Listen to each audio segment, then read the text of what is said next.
Hey, what's up, y'all? Welcome back to another episode of Raising Up Sons, where we're trying to be better dads so our sons can be better men.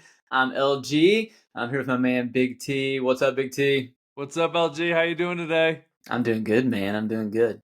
Um, Good. so as we kind of get rolling here, fun question to kind of throw out. What has been, let's like you and your boys, like what's been the topic of conversation? What have you guys been chatting about?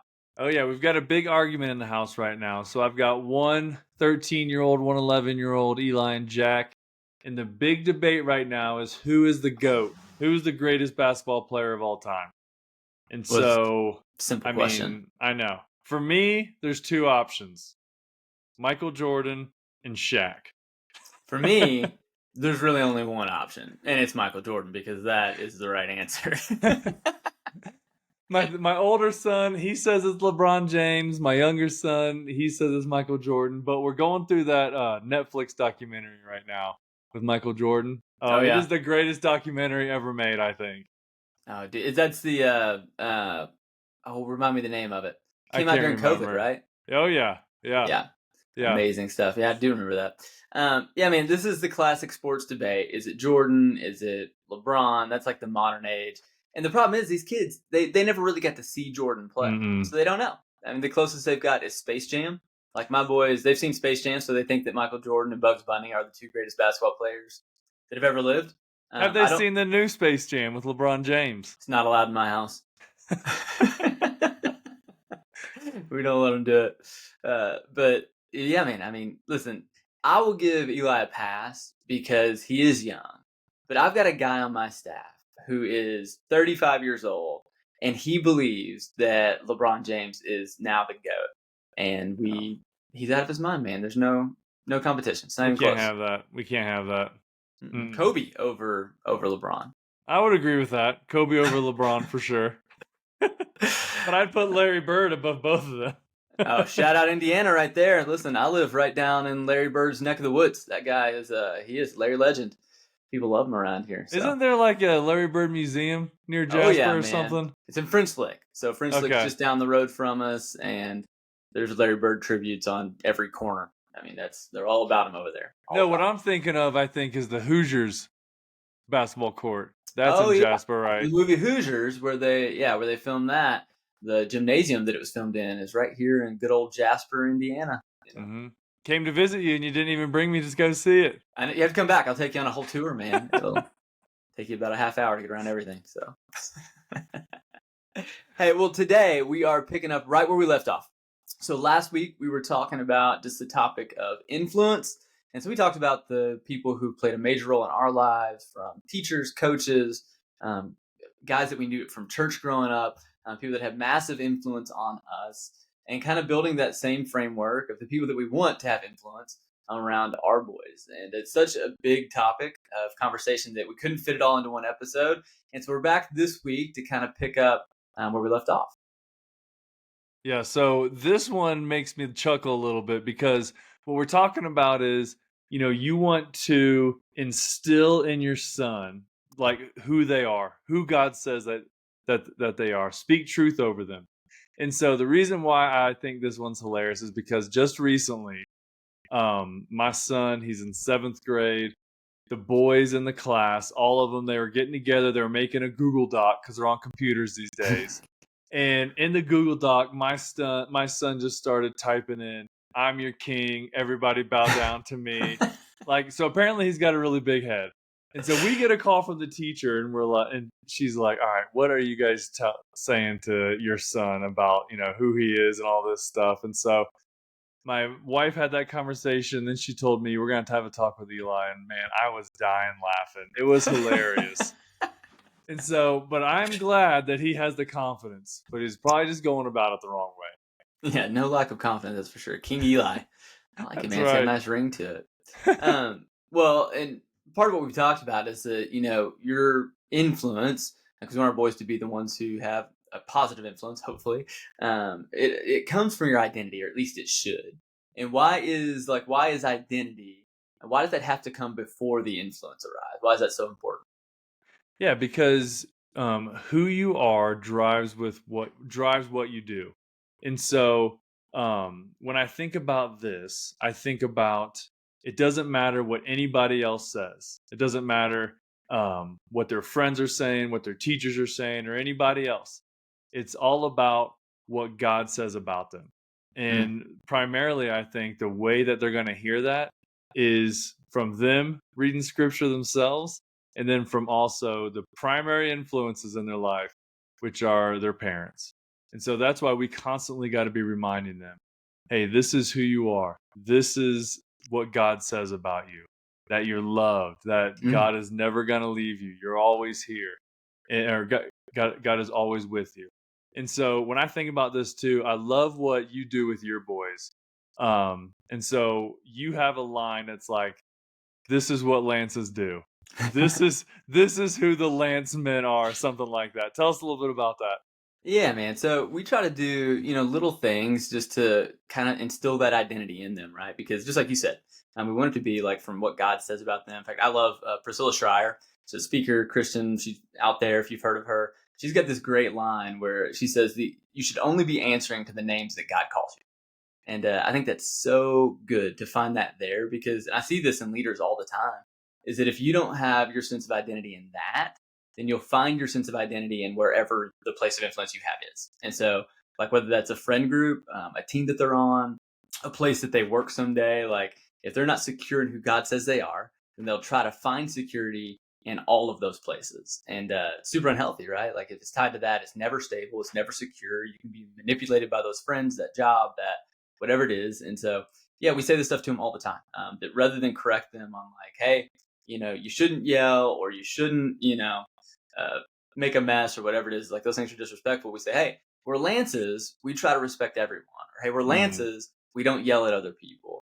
And it instills in them of like, this is who I am, and because of who I am, I do or don't do certain things. And so again, yeah, it all comes back to that identity piece. Yeah. And so I love that. That is a good thing to do. And so we want to hear from you. Like, what are you doing out at your house to instill identity in your son? So that way they can walk in confidence. They know who they are, they know who they're not. And it helps them make wise decisions when they know exactly who they are and what they're striving for. Right, and we Um, do just one more thing. I'll tag on that. I stole this from my older brother, Ryan Coatney. Shout out to him. And he kind of works with these kids. He calls it a catechism, which is a great big word called just for question and response. Is all it means. And we've tried to do this specifically around the identity stuff with God. Is we'll just ask our boys, and we've practiced this because you got to practice these things. But I'll just ask him like, "Hey, Ethan, who are you?" And he'll respond like, "I am a creation of God." And we try to like just instill that. And there's a few other questions you kind of work through the whole thing, but again, it all comes back to that because it's so important for them to know. The number one most important thing about you is that you are a creation of God, loved by God, made in His image, and so we want that to be the foundation that everything else is built on. But I cut you off to say that. So what were you going to say next? No, I was just gonna go to the next point. I think that is amazing because they have to be confident in who they are. They and where they get their confidence from is Jesus and who and what Jesus has done for them and how He made them and all that. That's gold right there. And then where they get that from is us at home. And so, what does that look like modeling it for our kids at home? Yeah, number one, it is. It's so much of what they see modeled. I laugh because it's kind of scary, like the number of things that they pick up on, or Oh, it's extremely scary. the things that we say, the way we respond. And so, yeah, man, it's like, teaching that whole respect thing. One of the number Yeah, one rules in our house is like, hey, you have to respect your mom. Nobody disrespects her. And so it's like, you don't yell, you don't roll your yeah, eyes, you don't, everything kind of comes yeah. back to that. And so, where do they learn that? Well, they learn it from their dad. Like, if they see me respecting or disrespecting, like, they learn how to treat her and what it means to honor her. All of that through what I do. And so, Yeah. yeah, that's just one small example of what it looks like to do that at home. But, And I'd oh, I'd be willing to bet you're better at that than I am. I think I was telling you the other day, I'm like, all right, boys, listen. Like, I'm not gonna yell anymore because I'm not a perfect dad. I try my best to be, but I said, all right, boys, listen, I'm not gonna yell anymore. I'm just gonna discipline. I'm just gonna you're gonna go to bed early. I'm gonna take screen time away, whatever it is. And then the next minute, there I am, raising my voice and yelling again. And so, so I still got a lot of ways to go on this one. So that's why modeling at home first, man. It is a scary one. It is. I even thought, man, so like, just trying to read my Bible on a regular basis, do one of those like Bible reading plans or something. Uh huh. And man, I was just usually in the mornings we get up and the boys, they'll hang with me or with Michaela for a little bit, whatever it is, just breakfast and whatever's going on. And that's when I like to do a cup of coffee, read, my Bible readings, kind of scrolling through. I do it on my phone. And it hit me all of a sudden. I was like, as far as they know, they're just watching dad play on his phone all morning, drinking coffee. And so I've tried to make the jump to like at least, when they see me like with an open Bible, eventually it'll click to them like, oh, dad reads his Bible every morning, Mm. and just want them to kind of, it's another way just modeling it at home. And so I've had to go old school back to the paper and That's right. I regular remember Bible. you used to have that one really nice Bible where you could write notes on it. Do you still have that one? I do. Yeah, I've got that. That one still sits on my desk at work. So Nice. still hanging on to that one. Yep. Got the Yeah, no, old. that's a great reminder. So I visited with the counselor. Like I spent a whole weekend with the counselor, and I don't know what you guys listening to this think about counseling. I was a little out on it at first, but now I'm all in. I think everybody should see a counselor because I'm more messed up than I thought I was. Oh, But aren't we all? what he was encouraging me with was he's like, all right, what are you doing, to fill up your bucket? What are you doing, to model things for the boys? And we were talking through it, and I'm like, man, the way I arrange my schedule is I try and do all like the work and like the quiet time and the time when, I'm away by myself. Like I'm trying to rearrange my schedule so that way I'm free and present with the boys with like no other Hmm. distractions. And he was like, all right, if you do that all the time, it's good a lot of the times, but every now and then you still have to allow the boys to see you because if it's not modeled, then how are they going to know what to do? And so make sure they're seeing you That's just good. like what you were talking about. Just make sure they see you reading the Bible. Make sure they see you taking time out for yourself, whether that's, going to work out, going fishing, whatever it is to fill your bucket. And then even when it comes to if there's a time when you're going to be serving somebody or, you're going to go help somebody move, bring the kids along as much as possible so that way they can see it, they can see you in action, and that way they can see it modeled and they know what to do as well. I love that, man. Especially that serving piece, right? If they can be a part of any of that stuff, whether it's cleaning up something or just being there, right? They get to Hmm. see it and sort of take in what it looks like to serve others or to, Yeah. yeah, That's a very hard good. one to do though, because it's got to be planned out ahead of time. It does. Well, you mentioned earlier, like the number one influence is for sure going to be their parents. It's going to be you, your wife, the people that are raising them day in and day out. But also like the people you surround them with. And so I Hmm. always heard like, while we may be the foundation, every other person in their life will either reinforce that foundation or fracture it. And so I want to make sure that like the men that, get to be around my boys are reinforcing those positive Hmm. influences and the type of men that I want them to be and to learn from.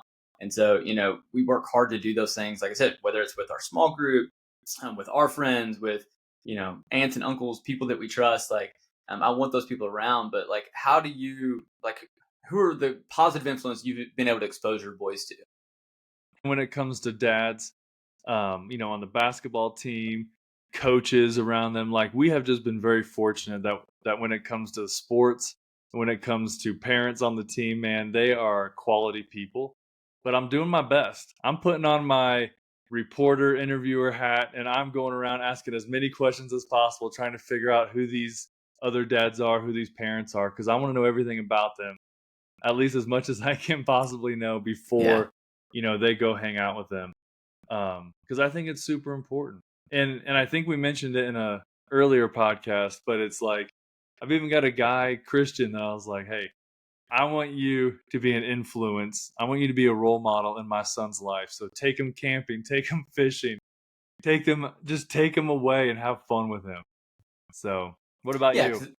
yeah, man. The very same thing. Like like guys in my small group, we've talked about like how we do this together because like, well, listen, we don't want our sons to be arrogant. I want to learn how to be confident. That's a different thing. And so putting him with guys that are able to do that and model that well. Dustin, guy in my small group that my boys think is like a superhero, right? I mean, he runs triathlons, does races, he's a pilot, like all this super cool stuff.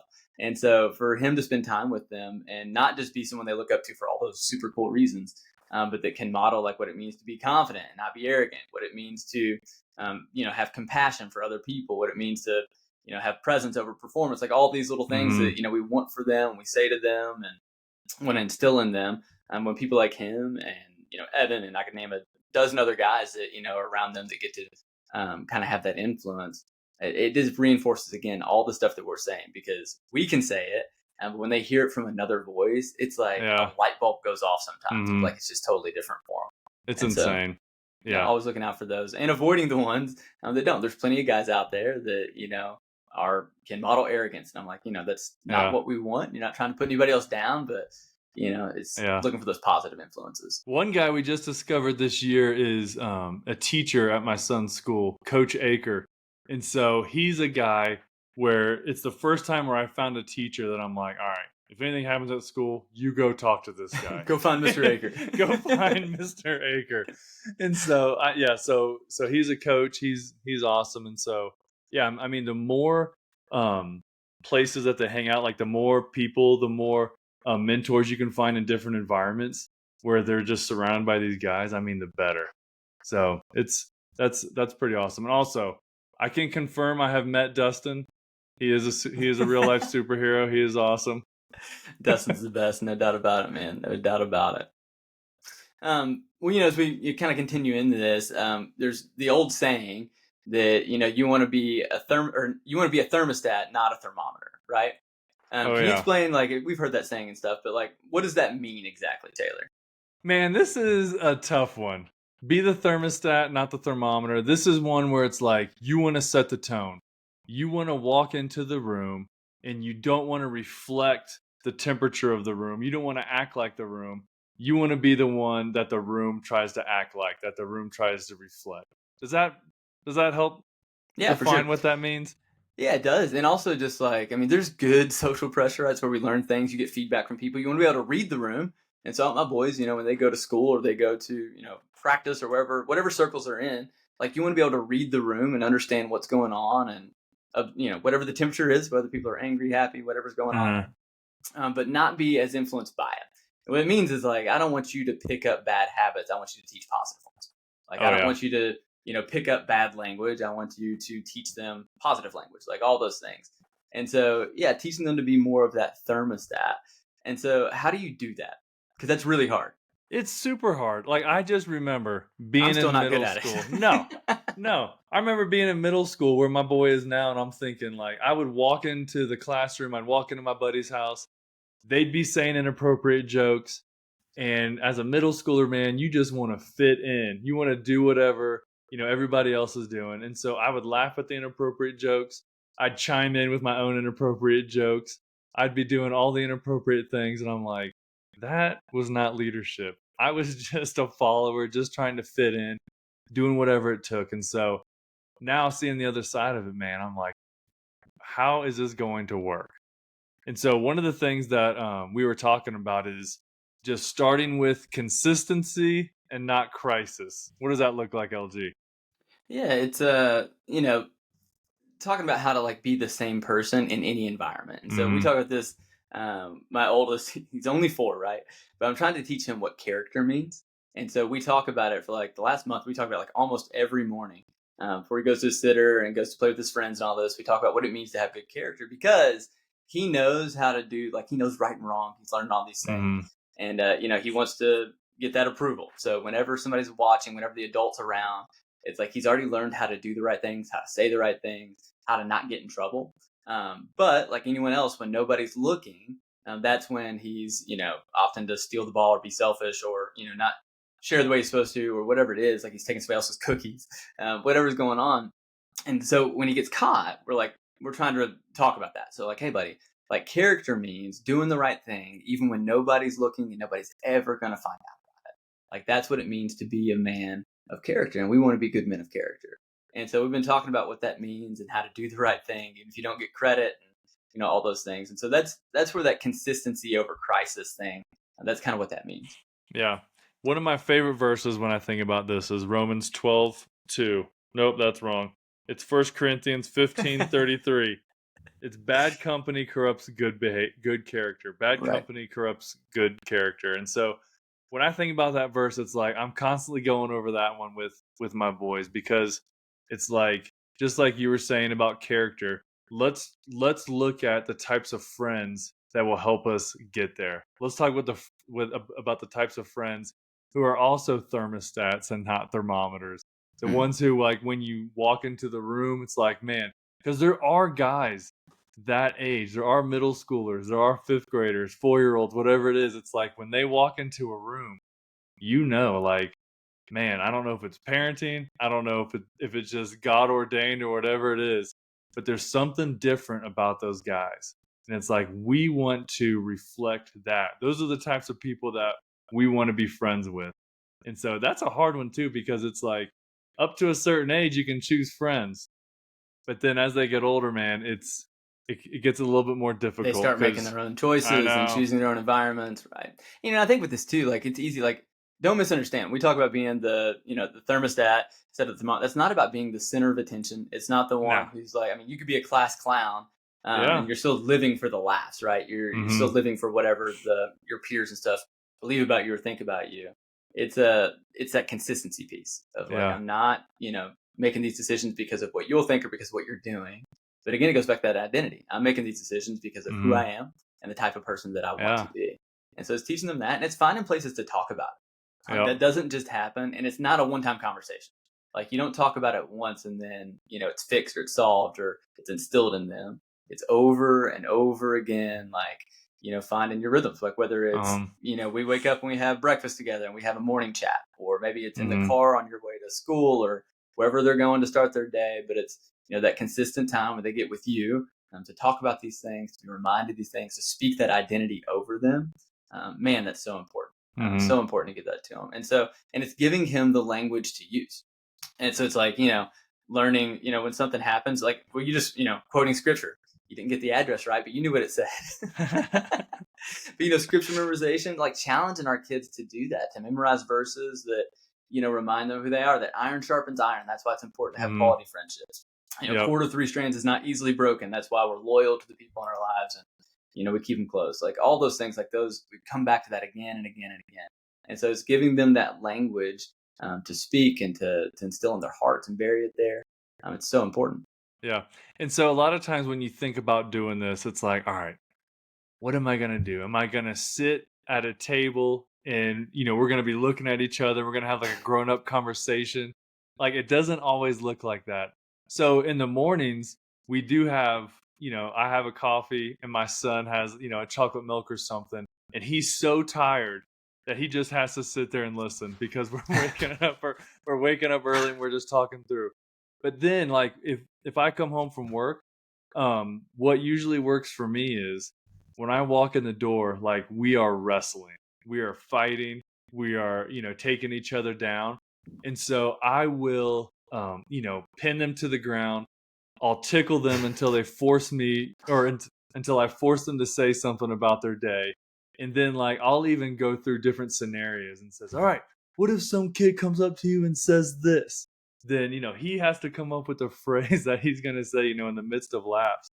But it's like over and over again, it's so consistent that it's like, all right, hopefully he's going to know exactly what to say when the time comes. Because yes, we do talk about it in the mornings, when it's serious, but it's also repeated in the evening when we're wrestling Hmm. and we're fighting each other. So I that's love that, man. You yeah, you that have to that practice these works. things. Like we talk about that with, every facet of life. Like if you want them to, we do this like with our boys. If you want your kids to learn how to like eat out at a restaurant, you have to practice it at home. It's like we'll act like we're out to dinner, and here's how you order, and here's what you say, and here's how you be polite. Like we practice those things. So when we go to a restaurant and sit down, you don't lose your mind. You know how to order and talk.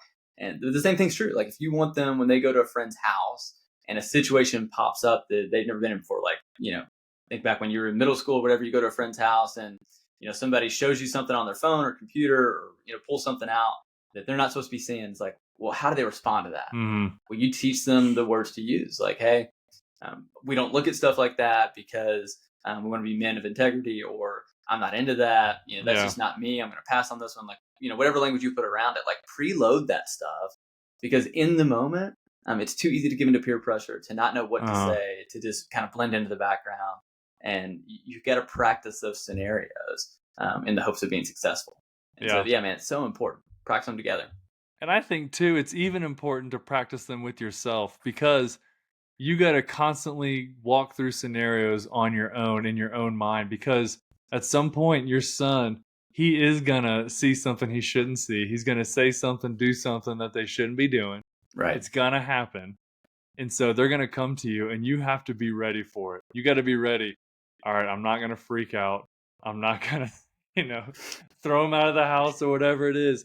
It's just asking questions, keeping your cool, making sure that they know that they are still loved by you and that you are still their father and that you love them just because they are your son. And Right. so that's important too to make sure that we are practicing those scenarios on our own. That's a tough one as well. Yeah. So, I mean, but like I said, I still do this. When you go into a meeting at work and you got to have a hard conversation, I'm spending the half hour before that meeting practicing what I'm going to say and how I'm going to say it, like oh yeah. thinking about the words, because you want to be able to handle it well and say it the right way. And so, yeah, teaching them to do those very same things. Yeah, Um, so go ahead. no, I think you were leading our next point, Taylor. Go Oh ahead. yeah.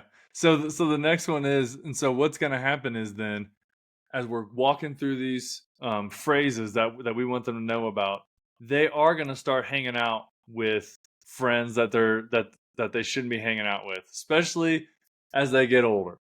And so, what can we do? When it comes to influences, what can we Mm. do when it comes to when they start hanging out with people that it's like, man, I don't think you should be hanging out with that kid. What what can we do? Can we tell them not to hang out with them? Can we ground them from that kid? Do we what do we do, LG? Yeah, man. Well, I think it's like anything else. You want to help, like, give the why and help them get there on their own. The younger your kids are, sure, you do have more control, and you can say like, "Hey, we're not going to hang out with them or spend time with them more than we have to because of what we value." And so it's teaching them, like, when you are with this friend, what do you like about them, and whether it's they're funny or we like the same stuff, we play the same games. What do you learn from them? And I think walking through those questions about what do you learn from them, what do you like about them, what do you see yourself doing when you're with them? Do you think it's a good influence or a bad influence? And like ultimately, just getting to the, is this a net positive or net negative relationship Mhm. for you? And the older they are, the easier it is to have that conversation, even though you have less Mhm. control. But you can reason a little bit better. They start to understand what's good for them versus bad for them. It's hard, but you can start talking about it more. And if you talk about it often, it won't be weird to talk about it over time. Like you That's have those right. conversations a lot. So I think That's right. with all of this stuff, that's one of the key things is just have conversations on a regular basis. It doesn't have to be long. It can be short conversations, but the more you talk about it, the less weird it gets no matter what the subject is. Oh yeah. And so, yeah, being able to talk about that is super normal. And hopefully they, you understand, Yeah. and given your own personal history, I think I look back over my life, some of the bad things or mistakes that I've made, regrets that I have, usually come back to the people that I was with when I did them. Yeah. Nobody, the old saying, like, nobody ever smokes their first cigarette alone. It's always with someone else. Odds are the first time you ever saw pornography, that we were talking earlier, it's usually not by yourself. It's something, somebody else shows it to you or introduces you to it for the first time. Like those things usually happen around someone else. And so for them to understand how important it is, like the influences you allow into your life, they can be good or they can be negative. And it's up to you to choose. Yep. And I think you were one of those influences on me in college. Kidding, I kid. No, but you are so right. Especially with those conversations, they are important to have. And kids, man, they are smarter than we give them credit for. Because as soon as I start bringing up, questions or names from school, I mean, they know where I'm heading with it, and it's okay, even if they can read your mind. You Yeah. have to go through with the conversation, And and they do so, know. yep, That's the thing. It's like they're not surprised that you think that's a bad influence. They already know that it's not a bad they influence. know. It's just bringing it to the surface and asking them to deal with it and make hard. I mean, navigating those social relationships. That's just part of being human. It's hard, and so you're teaching them how to do that. And the more we can do it now, the more hopefully they do it when we're not around. Yeah. Yeah. Yeah. And the hard thing in these conversations is we want to talk with them about character and not just behavior. Because when it comes to character, it's like if there's somebody that is misbehaving and they want to hang around our kid, they want to hang around our son, and it's like we don't necessarily want them to run away from that person. They don't have to be best friends. They don't Hmm. have to be, boys, but we don't want them to run away from them. We just want to make sure it's like, hey, they need to rise up to the standard that is expected from Jesus. Yeah. And so, And but what I was gonna say, the more fun way too, instead of just talking about here's who I don't want you around, yeah, it's celebrating here's who I do want you around. And it's, yep, I think giving that positive feedback to them and even celebrating the people that you do want in their life. And so it's like, man, I love when you hang out with Reed. I love when you hang out with, you know, Kyle or whoever their friends are. Like, I can name off these guys that I want them to be around, I want them to spend time with. And so when you can celebrate those, that's way easier. And the more, hmm they've only got so much. Every single person, you've only got so much capacity to be close to a certain number of people. And so I want to fill up their schedule and their time with the best influences and the best friends that I want them to have. And so I think that's the best thing. And then you just celebrate over and over. Whatever you celebrate, those are the things that often get repeated the most. And so, yeah, how do you guys do that? yeah. So a lot of times when we celebrate, then it's like, all right, we're going to the gas station. We're gonna get some snacks from the gas station. You can get a drink and a Gas snack, station snacks, whatever it the is. I love best. the gas station snacks. but it is like I'm much better, I think, at celebrating than I am at having those hard conversations of like, all right, let's talk about this kid that you're hanging out with, and just try and navigate that. But when it comes to this, calling out wins, man, if they do something, so like the other day, um Eli this year, he had started a Bible study at school, and a lot of kids, like this past week, I think they had like 23 or 24 kids show That's up to it. And amazing. so it Proud was dad moment. it was awesome, very proud dad moment. And so Alice and I, we took them out to eat. I think it was a restaurant a couple weeks ago, Texas Roadhouse, and we're like, all right, you get a steak, we're so Nothing proud says of I'm you. proud of you like Texas Roadhouse. That's the best. We get so many rolls. But it's like no matter how big, not just like the mountaintop moments like that, but also just like the little things. Like there was another time when my younger son Jack, he was outside and I saw him help one of his buddies find where his dad was in the parking lot, where he just like walked him over to his dad because he was having trouble. So just like things like that, it's just like you're exactly right. You want to celebrate the wins to build confidence, because whatever's celebrated is going to be repeated. I So love that's that, man. good. And you've got to find like as many reasons as possible. You cannot over Mm-hmm. celebrate your kids, right? You Mm-mm. can't over encourage your kids or be too positive. Like those things are so good. And here's what I know for me is if I don't look for reasons and find things to celebrate and clap for them and cheer them on, then I'll end up just correcting them constantly. Like, hey, Oh, all the stop doing time. that. Quit doing that. We don't do these things. Like then all of your influence can't just be constantly the negative of like don't be this, Mm-mm. or it feels like you're just tearing them down all the time. And they won't want to see you anymore.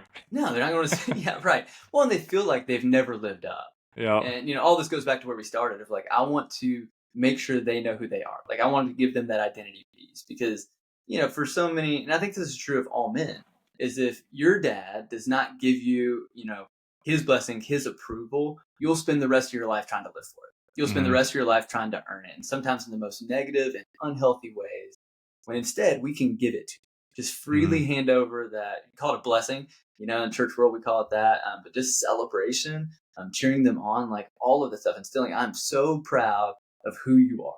So Mm-hmm. proud of what you've done. So proud of that. And by doing that, man, you just give them that approval, that blessing, that this is who I want to be. And it gets lodged in their heart, right? We all want that long for it. And so I think the more we can celebrate and give it to them, the more we're giving them that solid foundation of who they are. Oh yeah, I love it. I love it. Man, we hit on a lot of things this week. And so one thing that I think we should do to end this episode is, what's a small thing that dads can do this week to help shape influence? So we've got a list of them. LG, what's on this list? You can invite another family over, right? We talk about those positive influences, people you want in your kid's life. Have them over for dinner. Have them over for a campfire or something. Like get around together, invite them over to the house. You can ask your kid about who their best friend is. See if they can give you an answer and why they're your best friend. And then And then have their yeah, friend over for dinner. have them over for dinner. Have everyone over for dinner. And then here's a good one. Ask them who is dad's best friend. Hmm. I want my kids to know, like, here's who dad's friends are. If they can't tell you, that might be a red flag that you either need to make better friends or spend more time with them or have your Hmm. kid see it more. Invite them into it. Let them see you hanging out with your friends and what that looks like. That's Yeah. good. Talk about a godly friendship from the Bible. So, where do you see friendships in the Bible? Taylor, what's a great friendship in the Bible? I think the top one is Jesus and the disciples. That's right. Jesus had his disciples, his big 12. And even inside of that, he had his closer friends Hmm. of Peter, James, and John. These were guys that Hmm. Jesus invited to do things with him that not everyone got access to. Not everyone got to see, like the transfiguration. They got to see him raise Jairus' daughter from the dead, like amazing stuff, because Yeah. that was his inner circle. So A- we see that even Jesus had best friends. And also, their friends messed up, and he still loved them and forgave them. So, That's yeah, right. it's great stuff in there. That's right. So just think, what's one small thing you can do this week to is something we've talked about to give a blessing to your kid, celebrate your kid, invite some people over, and teach them how to have that type of influence and character that you want them to have. Yep. And so I think another thing that we're going to start encouraging each other with, encouraging you guys with, is just create like a dad squad, a dad huddle. Figure out who are other dads that I can be with, that I can encourage them, they can encourage me. Because this is a hard thing, man. Raising kids, raising sons, being dads, man, it is not for the faint of heart. And so we need to make sure we are surrounding ourselves with other guys that man that we want to be like, and that we want to help create this community where we're doing this together. Right. We want to model it for them. As important Hmm. as those influences and friends and relationships are for our boys, it is just as important for us. And if we don't put a high value on it for ourselves, our boys will never have it for themselves. So we want to make sure we're doing it together. So get your dad squad, get your crew that you're going to do it with, and do it together. Oh yeah, man. Anything else we got, LG? Is that it? I think that's it, man. Thank y'all for joining us. Put the comments out there for sure as we want to follow along. And also, if you would like to learn more or get more information for us, we're thinking of doing a newsletter or something that we would send out just to share information, also get more guys connected. Then all you have to do is comment podcast, and we will get that to you and get you hooked up. It's gonna be good. All right, keep being big daddies out there.